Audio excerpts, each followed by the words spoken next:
Here is Sailor Virginia, a red ink. Let's jump straight to the end with my opinion on this ink. The paper I'm using here is a Maruman Mnemosyne Notebook. What we have here is a very bright, almost fire engine red. So not a standard red. It can be seen loud on the page. Maybe not the best to grade papers, but excellent for getting your own attention on any additions you make to your notes. There's no real tone variation. It's very slight, and the same with the shading, very, very slight as it's there. In general, this performs as well on non-fountain pen friendly paper as it does on the premium fountain pen paper. Huge plus for this ink if you tend to write on that office copy paper a lot. I like this red and can easily see using it as a go-to red for if you use red a lot. It's fantastic. All of the writing samples are done with a Retro 51 P51 with a fine nib, a Retro 51 Corsair with a medium nib, a Retro 51 Lincoln with a 1.1 stub. The pen for today is a Parker Jotter. Now that we know my opinion on this ink, let's see how I got there with the first writing sample done on Clairfontaine. Looking at the extra fine nib, we get a very nice red on the page. Now, it has no feathering and it has no spread, as we would really expect with this sort of thing. It does have the slightest bit of tone variation you can see going on when you look at "they were" out on the first line. The T is a little bit lighter than the HE, and the top of the Y is lighter than the bottom of the Y. Starts lighter on the WER, but the ending E gets a bit darker. Same thing happens to out, where it starts a bit lighter and ends just a tad bit darker. Looking at the medium nib, it is just a tad bit darker than it was with the extra fine, a kind that if they weren't side by side, you probably wouldn't notice.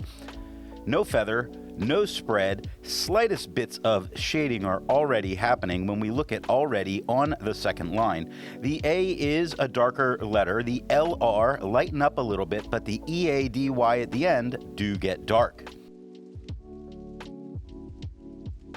Looking at the stub nib, it is the same tone as the medium. It has no feathering, it has no spread, it has almost nothing for shading. Really, the only spot I'm seeing it stand out is on Swift on the right side of the third line, where it starts lighter on the SW and gets much darker on the IFT at the end. Looking at the back of the page, we get no bleeding and no ghosting. Like most inks, this one comes in a bottle. This is how the Pilot Custom 823 fits. And here is the Pelican M1000. Here is the ink level when you can no longer fill a Lamy Safari. There is approximately 7 milliliters of ink left. The next writing sample is done in a Portage Reporter's Notebook. Looking at the extra fine nib, we get the same tone as it was on the Clairfontaine, but without some of the vividness that it had there. There's no feathering, there's no spread, there's no shading. It's coming across more as a great standard red here.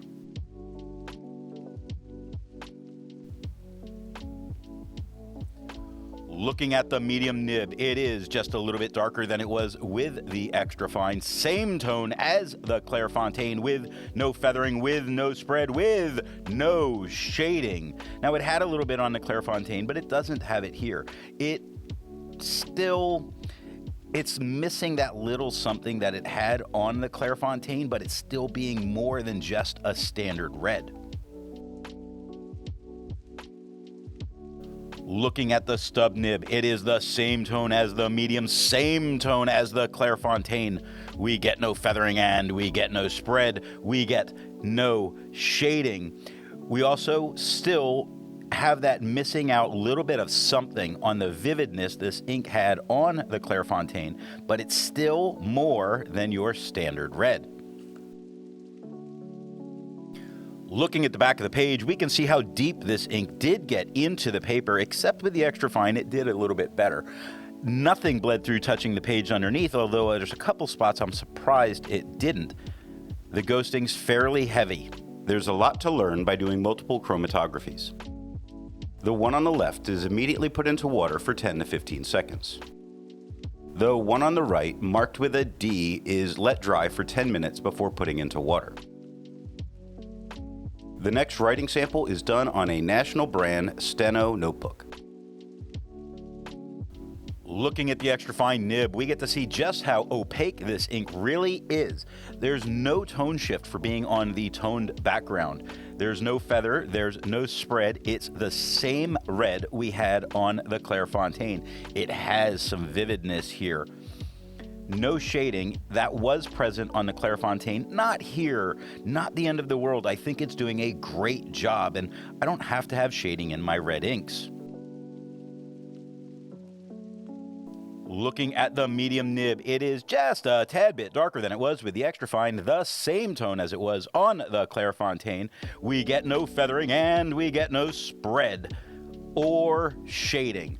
Solid performing red, so you can't really complain about it.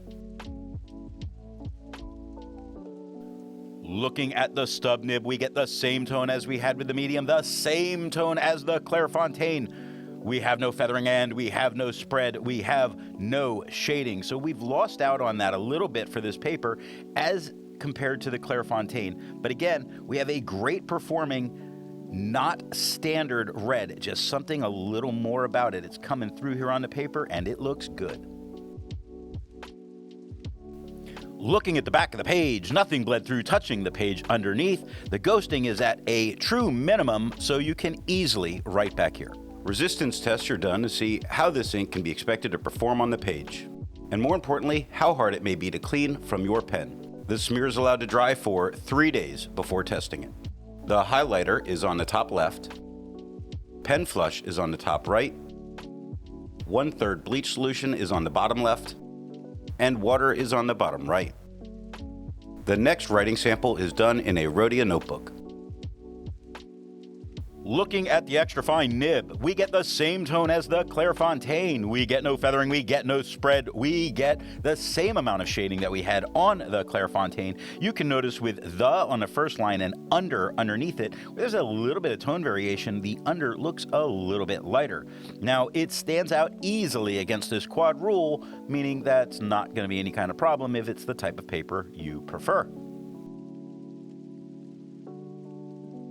Looking at the medium nib, it's a tiny bit darker than it was with the extra fine. The same tone as the Clairfontaine. We get no feathering. We get no spread. We get a little bit of shading, similar to what we had on the Clairfontaine. Take a look at Stream You Go Back on the first line, where Stream is a bit darker, but the A in there lightens just a little bit, and U starts a little lighter on the Y, darkening just a tad bit on the OU, where Go is a nice mid-tone the whole way through for what this ink is offering. Looking at the stub nib, we get the same tone as the medium, same tone as the Clairfontaine. We get no feathering, we get no spread, we do get some shading, not as well as we did on the Clairfontaine, but it's definitely there, knowing what we're looking for when we look at knowing on the first line. The K is a little bit darker than the rest of the word, and it's during the downstroke of the G at the end that it does get a little bit darker. So it's not, the paper is making a little difference in what we get for some shading. Just to say it again, I don't tend to care about shading on my red inks. Looking at the back of the page, no bleeding, no ghosting, outstanding. With over 1,000 inks reviewed, let's take a look at some color comparables. Here is Noodler's Habanero.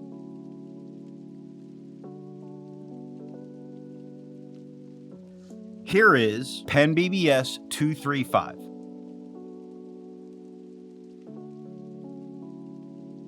Here is Robert Oster Fire Engine Red.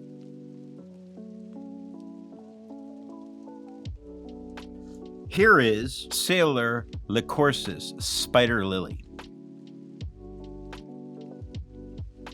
The next writing sample is done in a composition lab notebook.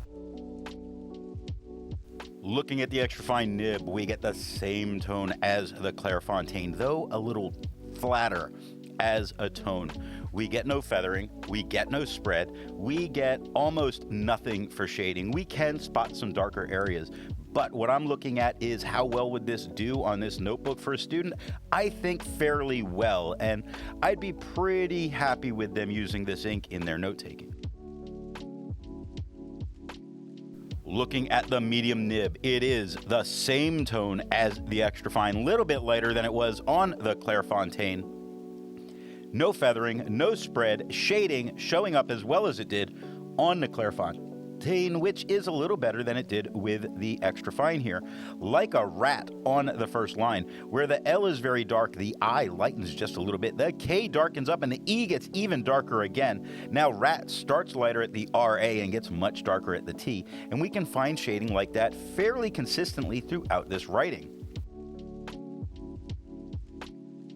Looking at the stub nib, we get the same tone as the medium,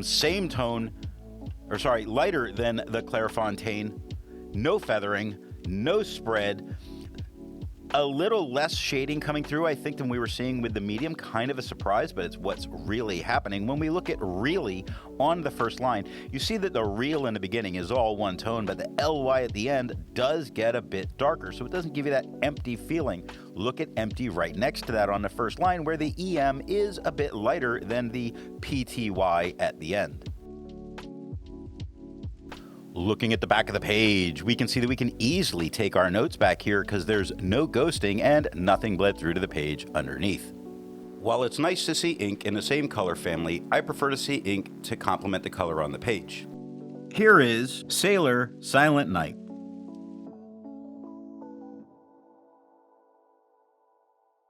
Here is Diamine Gray.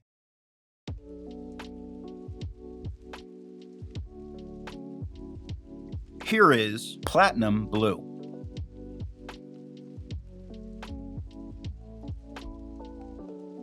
Here is Blackstone Barrister Black. The last writing sample is done on 20-pound copy paper. Looking at the extra fine nib, it is just a little bit darker, but not as vivid as it was on the Clairfontaine. Yes, it feathers. Yes, it spreads. No, it does not shade. Would you use it? I would not. Do I think it's serviceable as it's coming out here? Yes, I do, despite the flaws that I can see looking at it. Looking at the medium nib, it is just a little bit darker than it was with the extra fine. About the same tone, very close to the Clairfontaine. It feathers more than it did with the extra fine, a little more distracting in it. It spreads a little bit, about up to a broad. It doesn't shade. Look at the feathering on water. It's just rippling its way across the page. I can't count the amount of feathers that are going on when I look at count on the second line. I would avoid this with your medium nibs. Looking at the stub nib, it is the same tone as the medium. We get feathering, yes indeed, a lot. We get some spread, yes indeed, a lot. We get no shading, which isn't the end of the world, being that this is copy paper, but I leave this as a solid no using this nib on this paper. Looking at the back of the page, you see just how deep this ink regularly got into the paper, which explains the horrible feathering. It gets deeper as we get even more and more feathering on the front side. It did not bleed through touching the page underneath, so at least it has that going for it. So what nib and pen do I think are going to give the best writing experience with this ink? The paper I'm using here is yellow Rhodia paper. The extra fine is the lightest tone, but only noticeable if it's next to other writing samples, and it does shade a little bit. The medium is that tad bit darker than the extra fine and maintains the tiniest bit of shading. The stub performs just as the medium did. So with a nice red that I don't use a ton of, I want to really maintain the longevity of my bottle or sample. I go for a medium flow fine because this ink is so consistent in performance. But really, any pen will do, so this is a dealer's choice. I hope you got something out of this video, and thanks for watching. I want to let you know that the best way you can support this or any channel is to let retailers know where you heard of something if you go to buy.